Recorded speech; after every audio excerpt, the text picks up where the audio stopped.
Firstly, it just wasn't financially viable to quit a job, try and get out of a lease, buy a flight home. For us to pack up our lives when this all first hit, sell a car, break a lease, end our jobs, to come back to unemployment in Australia when flights were being cancelled left, right and centre back in March and April was a decision that we couldn't make in a haste. Qantas cancelled our flight, our original return flight home on the 26th of March. So LATAM put us on their first available flight. They thought that was going to be the 1st of August. That got cancelled back in June. We booked a backup plan and paid a lot of money to fly with Qatar on the 3rd of August. Now I started getting nervous, so I brought that ticket forward so that we were meant to be leaving tomorrow or the 20th. And then all this stuff happened with Australia and putting caps on flights. It means that at the moment we don't know if we'll be able to get home anytime in 2020. The hardest part was my dad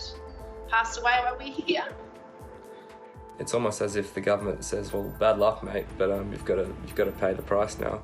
We're just at the bottom of the rung with priority. Business class tickets for 4 of us would equate to about 45,000 Australian dollars. I woke up on a Sunday morning to a text from a friend in Oz saying that if I hadn't booked a flight by midnight Australian time that night, I would have to pay $3,000 to quarantine. Had my friend not messaged, I definitely would have missed the deadline. This just happened so quickly, and to produce that kind of money in a couple of days is difficult for a lot of people. If we book with one airline and they give us a flight credit and they're not then flying, we're stuck with a few $1,000s in flight credit. It's pretty stressful not knowing who to book with, when to book, or if we're going to have enough money to keep booking flights that get cancelled. We understand the need for quarantine. We're actually really, really supportive of it. We're happy to contribute, but we don't completely agree with a fully user pays system. If I can't get a flight home because it's cancelled, I'm sort of left in London without a job and a house. Is there going to be support from the government? Don't just say, no, you guys can wait, because some of us can't. Amanda, you've served as an Australian ambassador abroad in Rome. Are you sympathetic, given that the Prime Minister did say on March 18, I think it was, that everybody who is overseas should come home, even though the airlines were closing down as he spoke? Well, look, I'm sympathetic with some. I think you have to triage these cases. They won't all be the same. If someone went on holidays after, when they were told to come home, and frankly, if they went on holidays not long before that, I'm not quite as sympathetic as I am to people who've been living and working overseas, and as one of the young men said, has to look at maybe breaking a lease and doing the right thing and paying the money there. Getting a flight when flights are hard to get is not easy.